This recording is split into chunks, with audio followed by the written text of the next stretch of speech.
Čaute, dnes sa pozrieme na nový reproduktor Sound Blaster GS5 od spoločnosti Creative Labs, ktorá je známa svojou ikonickou značkou Sound Blaster a už 10 ročia formuje audiopriemysel. Či už ide o hranie hier, počúvanie hudby alebo sledovanie filmov, Creative je známe produkciou vysokokvalitných audio riešení.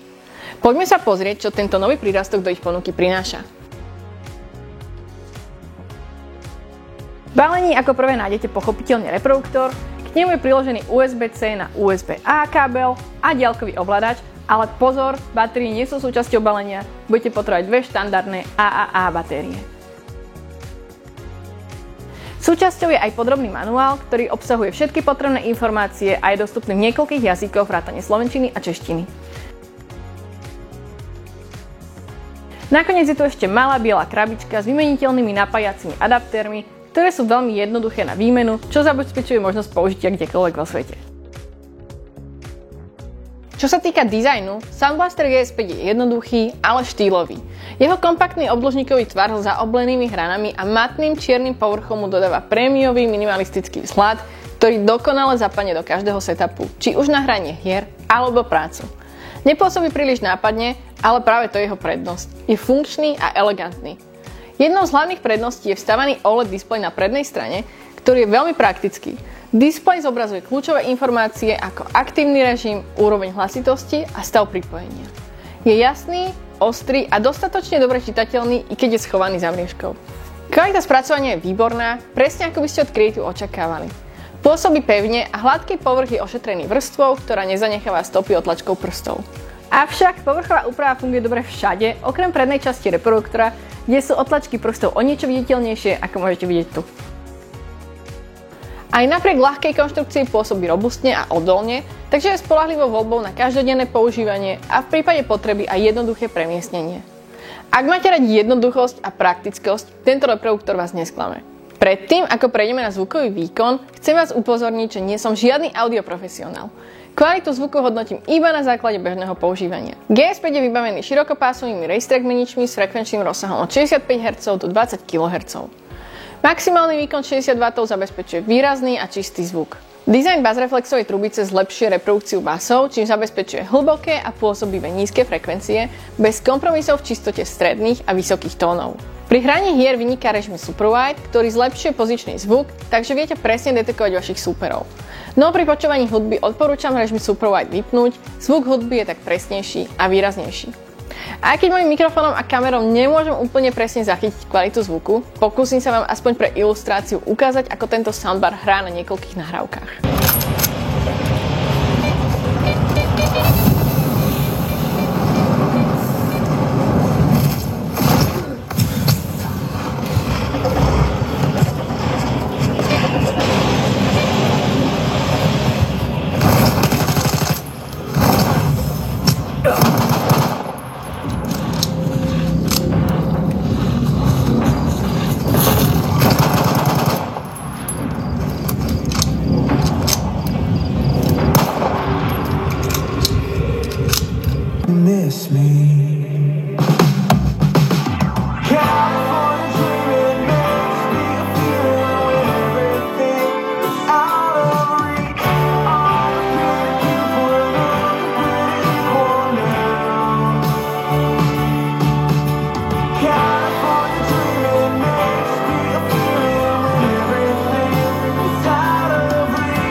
Vo videu to tak nevynikne, ale môžete mi veriť, ten zvuk je super. Či už je to hudba, film či seriál, alebo akčná hra, GS5 ponúka výkonný zvukový zážitok prispôsobený vašim potrebám. Tento soundbar ponúka široké možnosti pripojenia. Na výber máte USB-C port zaisťujúci vysokokvalitný digitálny zvuk, ideálny na priame pripojenie k počítaču alebo hernej konzole. Ak ho chcete pripojiť k televízoru, k dispozícii je aj optický vstup, je skvelý na zabezpečenie nízkej latencie a kryštálovo čistého zvuku, čo je obzvlášť užitočné pri hraní hier alebo sledovaní filmov. Pre tých, ktorí ocenia bezdrôtové pripojenie, tu máme Bluetooth 5.3 s dobrým dosahom na prehrávanie z mobilu či tabletu. Pre staršie zariadenia je tu 3,5 mm audio vstup, takže ho môžete pripojiť prakticky k čomukoľvek. V skratke, ponúka všetky možnosti pripojenia, ktoré by ste mohli potrebovať. Je mimoriadne flexibilný a bez problémov zapadne do každého setupu. Pre ovládanie máme na výber tlačidiel na samotnom reproduktore, máme tu multifunkčné tlačidlo na Bluetooth a prepínanie zdrojov, tlačidlo Super Wide, tlačidlo na ovládanie RGB osvetlenia a otočný gombík na ovládanie hlasitosti, ktorý zároveň slúži ako tlačidlo na zapnutie, vypnutie a stlmenie zvuku. Je to jednoduché, funkčné a ľahko použiteľné ovládanie. Ale pre ešte väčšie pohodlie tu máme diaľkové ovládanie s tlačidlami na hlasitosť, prepínanie skladieb a prepínanie zdrojov. Je tu tiež tlačidlo na párovanie Bluetoothu, prepínanie Super Wide, RGB a zvukových režimov. Všetko potrebné máte na dosah ruky. A ak vám toto všetko nestačí a chcete z neho vyťažiť fakt maximum, určite vyskúšajte aplikáciu Creative. Či už si chcete prispôsobiť RGB osvetlenie pre maximálne prispôsobený výsledok, alebo doladiť zvukové profily, aplikácia vám poskytne úplnú kontrolu. Na záver si rýchlo prejdeme hlavné výhody, pár nevýhod a moje záverečné myšlienky. Medzi výhody rozhodne patrí kvalitný a dynamický zvuk, prispôsobiteľné RGB osvetlenie, široké možnosti pripojenia, jednoduché ovládanie, displej a aplikácia Creative s možnosťami personalizácie. Za nevýhodu môže niekto považovať maximálny výkon 60 W, nebude to vyhovovať tým, ktorí chcú extrémne hlasný zvuk a chýbajú pokročilé audiokodeky, ako napríklad aptX. Ak sa vám náhodou zdá tento reproduktor až veľmi prepracovaný na to, čo potrebujete a uskromníte sa s menším množstvom funkcií, ale bez kompromisov na kvalite, pozrite si moju recenziu na jeho predchodcu, Sound Blaster GS3, ktorý je o niečo lacnejší. Ďakujem za pozretie, ak sa vám toto video páčilo, budem rada, keď mi dáte like a prihlásite sa na odber môjho kanála.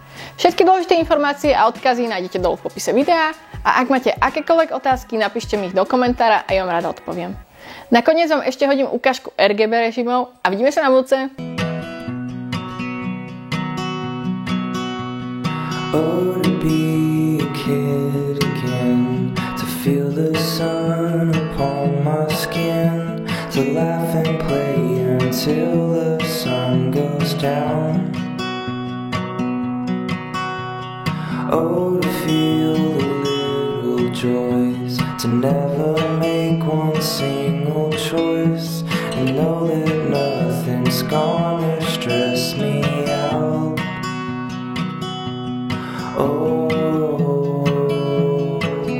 at least for now.